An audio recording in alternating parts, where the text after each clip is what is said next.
मामु टाढा छ भनेर बिहे नल्याउन छोरा, दूरी जति नै टाढा भए पनि तिमी छौ र त म छु नि।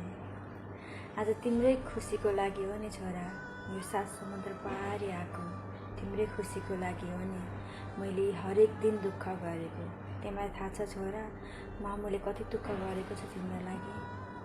तिमीलाई कुनै एउटा यस्तो ठाउँमा पुर्याउनु छ नि, ती आफ्नाले भनेका छन्। तेरो छोराले के गर्छ र हेरौँला हामी भनेका छन्। तिनीहरूको अगाडि तिमीलाई यति ठुलो मान्छे बनाएर उमाउनु छ नि छोरा। हिजो तैँले के गर्न सक्छस् र भन्नेहरूको अगाडि पनि के गर्नु छ छोरा। त्यसैले त आज 7 समुद्र पारी आएको छु नि, तिमीलाई एक्लो बनाएर। आज एक्लो भए तापनि आफूले आफूलाई एक्लो महसुस कहिले नगर है छोरा।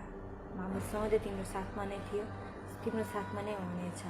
दूरी टाढा भएर केही हुँदैन छोरा, प्रतीक्षा गर न छोरा।